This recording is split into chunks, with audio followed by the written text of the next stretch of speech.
to the Learning to Thrive podcast. In this episode, we're going to be talking about the faith skill of Sabbath and the specific practice of trust.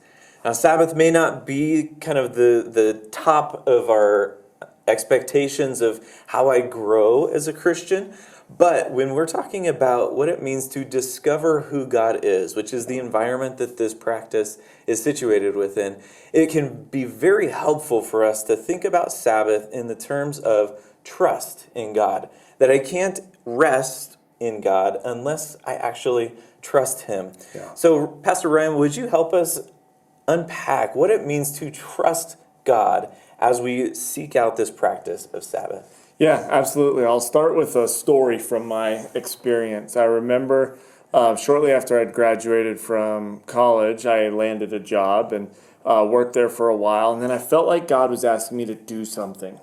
And it was something big. And it wasn't just one thing. In fact, I had one person tell me, man, it feels like this is three separate steps of faith.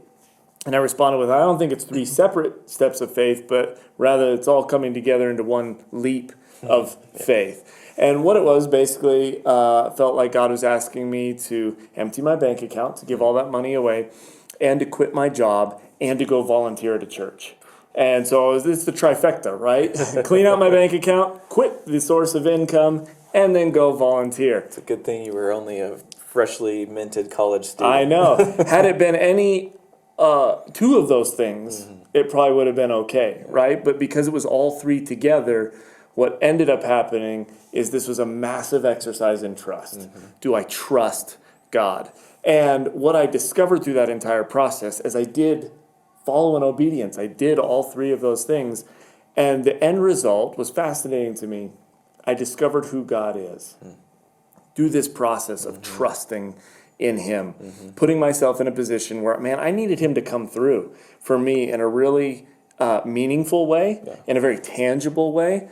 And He did, time and time again. I couldn't go back and show you how I made it financially because, the money, there was no income, but I had bills and it just got paid. I can't, to this day, I can't explain it, but I tell people, my dollar was just worth more. It just went farther during those days. So I can't imagine when you were going through that moment that you were thinking Sabbath. Yes. That you were thinking, oh boy, what a time of rest in God's peace and presence right now.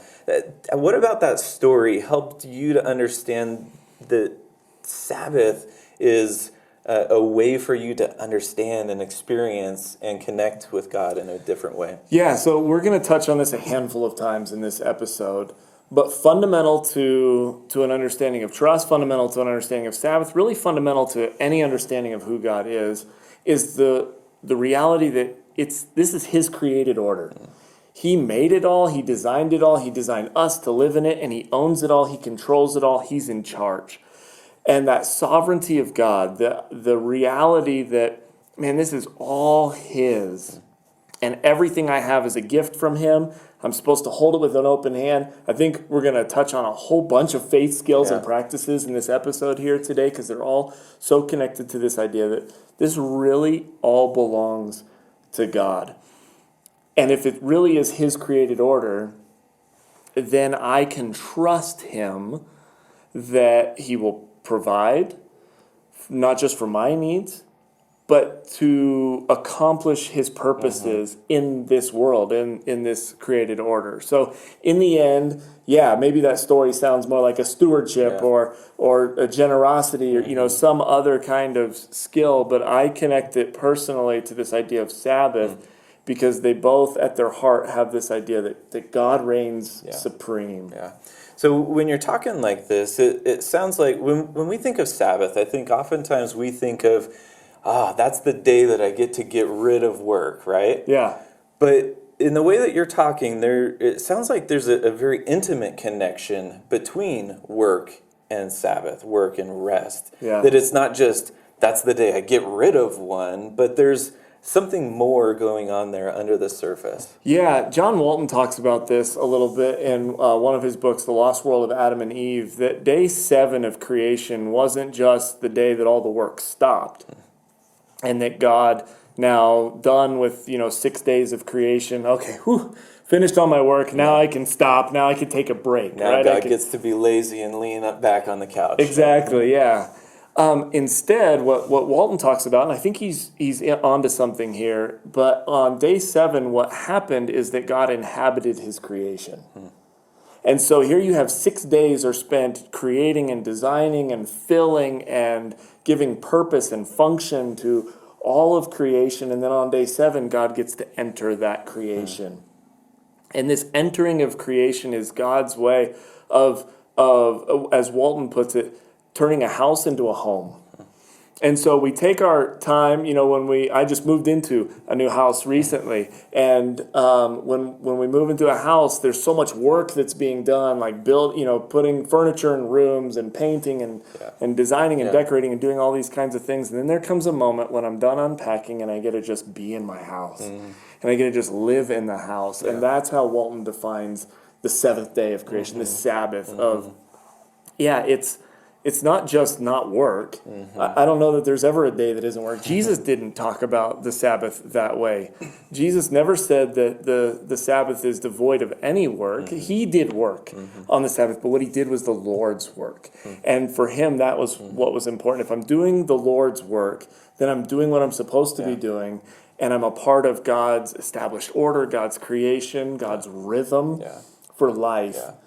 Yeah, so when God finished the 6th day of creation, he kind of takes this step back and looks at what he's created and says, it's very good, right? Yeah. And so there may be a part of Sabbath that is not just that ceasing of work, but it's, as you said, enjoying the things that your work has created. Yeah. And God really interestingly invites us into work in a really interesting way that we might think that I'm just a meager little human, but God looks at that meager little human and says, that's the one I want. Yeah. I need that person doing this specific task. How does that idea help us understand what God is getting at with this idea of Sabbath? Sure. So we had an episode on rest, and in that episode, we learned that rest isn't laziness. So it's not just now I get to take a break, or I'm not going to do anything, and I'm free to be lazy. Rest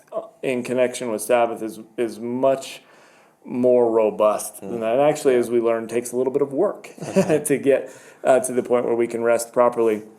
In the same way, trusting in God is not entitlement. It's not dependence. And what I mean by dependence, I'm not trying to say that we're not supposed to be dependent on God. Obviously, that's the heart of trust.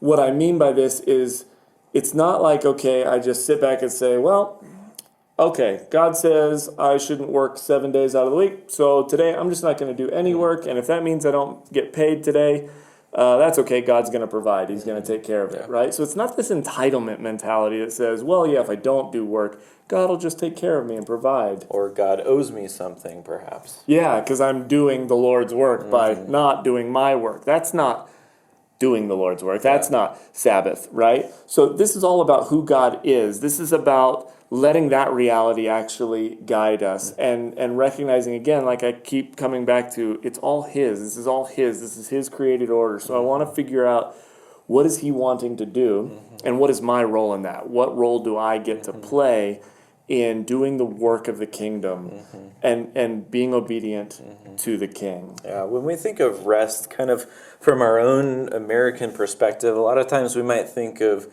something like, it's my day to just veg out, kind of become comatose and not do anything. But the way that you're talking about our rhythm of work and rest is really this kind of participation in what God's plan is, which gives both our work and our rest an incredible element of purpose. Yeah. That is not just this kind of aimless wandering in my work, and it's in the same way, not just kind of this, I can just do anything I want on my days of rest. Right. 100%. And what we have to realize here is that the purpose comes in the full understanding of what the Bible means when it says rest. So rest is maybe an unfortunate word because the English word rest doesn't even come close to scratching the surface of the depth of what the Bible is talking about in this concept of Sabbath rest. I think Walton was onto something when he mentions this idea of God indwelling his creation and enjoying it. Yeah. That's what we're supposed to do here. We work and then we enjoy the fruits of our labors. We get to spend time enjoying what it is that we've done. You know, I worked super hard, and my father and my father-in-law and my wife and mother-in-law, they all helped me build this backyard. But then there came a day when it was done, and I just sat out there, and I just sat in the back. And, you know, it wasn't laziness for laziness' sake, but just there was a moment of, I just want to enjoy this yard that we spent all this time working on, but it was for something, right? And I get to watch my kids get out there and play. Yeah, so sometimes, though, when we think of the work that God has ordained for us, it can be kind of an overwhelming concept to think like, I don't know what the very next thing that God has in store for me is. How do I kind of tune my ear to what God has designed for me? And it might come down in part to this idea of discovering who God is. There's a very relational element of what it means to learn how to trust God. Absolutely. Trust definitely implies relationship, right? And the relationship is revealed through my priorities.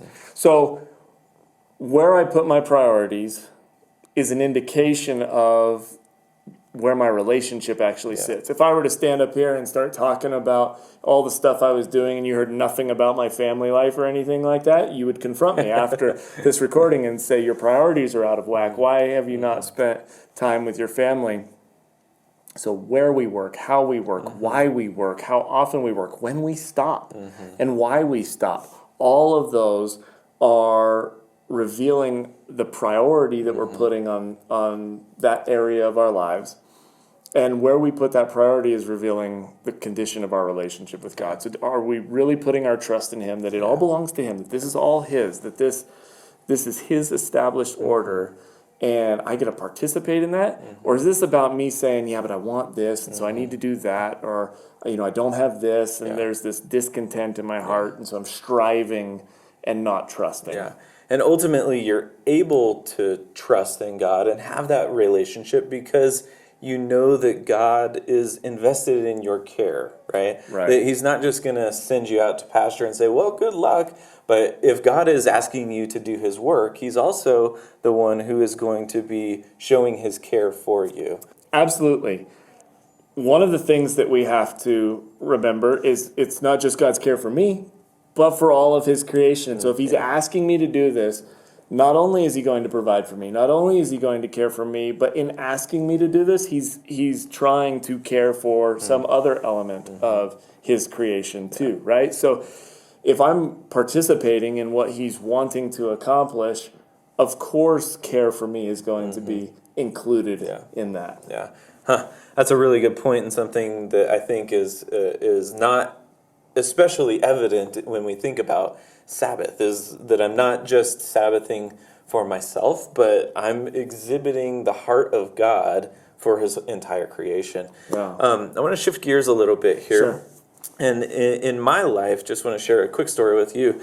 At the birth of my first son, when my wife was pregnant, she went into preterm labor 2 months early.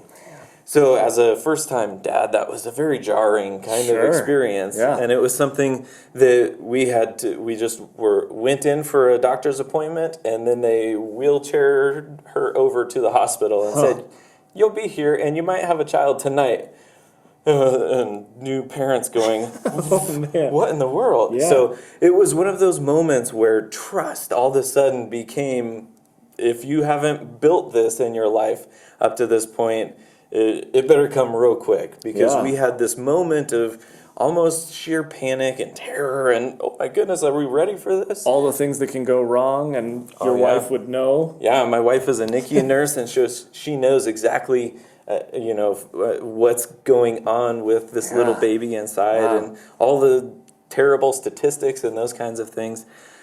But in that moment, it was one of those kind of defining moments of my life where If there was ever a moment I experienced Sabbath and God's peace, it was that moment. Oh, And it was because I'm confident, because my wife and I had been sowing seeds Yeah. of what it looked like to trust in God over the long haul. for sure. And we had never experienced anything quite like that in that moment. But all of those little steps that we had taken, I think had prepared us for that kind of giant leap of faith, of trust in God in that moment. So my question to you then is, when we think about trust and learning Sabbath and discovering who God is, what are the right moments for me to say, okay, I need to just take another little step of faith and trust in God? Yeah. And when do I know that it's time for me to take a giant leap, maybe like your story that you started us out with? Yeah, that's a great question. If you're wondering if the next step you need to take is a small one or a big one, then a small one is going to be my answer to you. Because for sure you have to, God can use big leaps and moments like that to build faith. So he can definitely come out of seemingly nowhere and ask you to just trust me on this one, right? But I feel like in my personal experience and in those I'm aware of, far more often it begins with the small things, being faithful in small things, trusting God in small steps. My story at the beginning of the one leap, the reason I was able to call it one leap and not three big steps is because of the steps that had come before that, what God had been doing on my heart up to that point. Especially concerning money and just being in a position of trusting him to provide financially for me, which is not the only way he provides, but it was during that season of my life a really big one. And then I had an opportunity to live it out with this example. So I think practically speaking, just taking that next little step of saying, okay, I'm not going to worry. I think worry is the surest indicator that there's no trust or that your trust is lacking.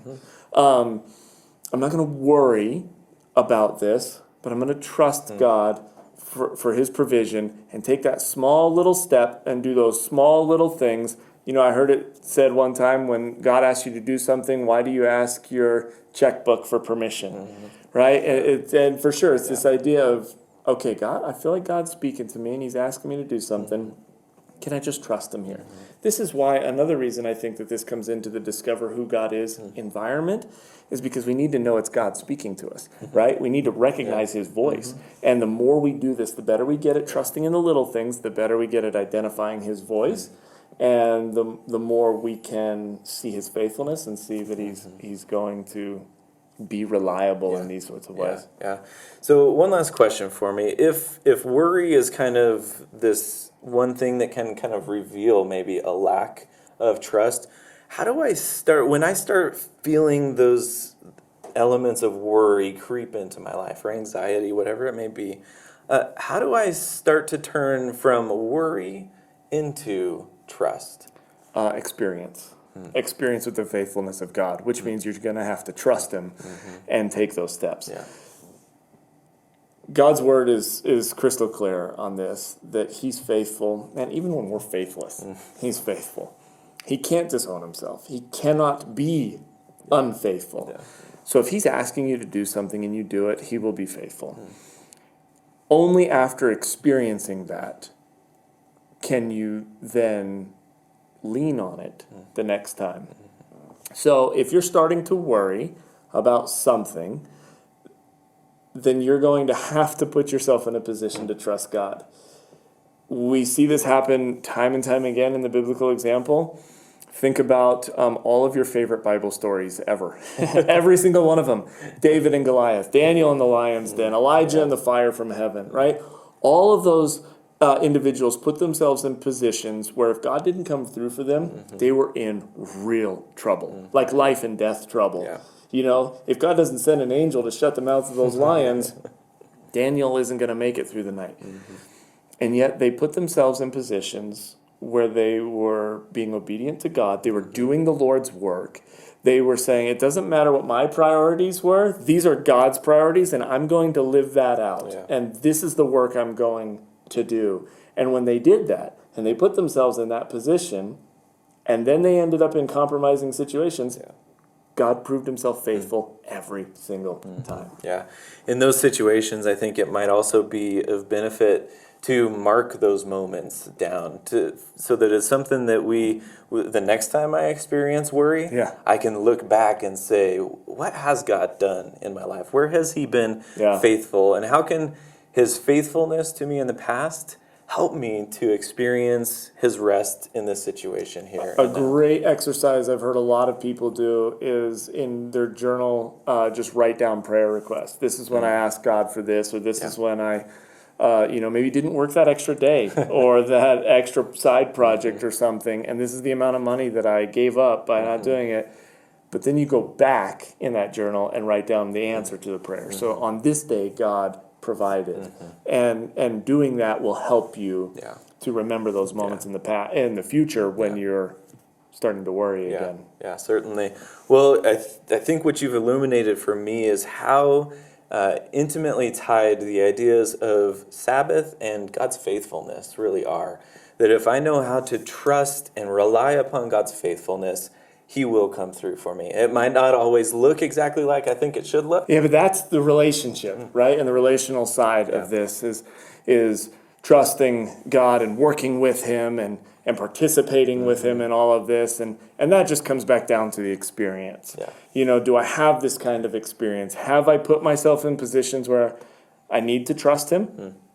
And then when I'm in those situations, what do I do with that? Yeah. Do I actually live my life trusting him? Yeah, certainly. Eugene Peterson has a book called A Long Obedience in the Same Direction. And I really think that's kind of the heart of Christian discipleship and spiritual formation, is that there are some things that just come with experience over that life with God for the long haul. And when in one moment I don't know how to trust God because I haven't experienced that with him before, the next time I don't have that same excuse. The next time I have a new way of trusting in God because I have discovered who he is in a more meaningful way. Well, thank you, Pastor Ryan, for your insightful comments about what it means to trust in God and to rely upon him and how that helps us to experience true biblical Sabbath. So thank you.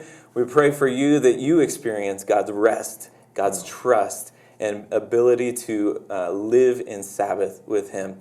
Blessings, and we'll see you next time.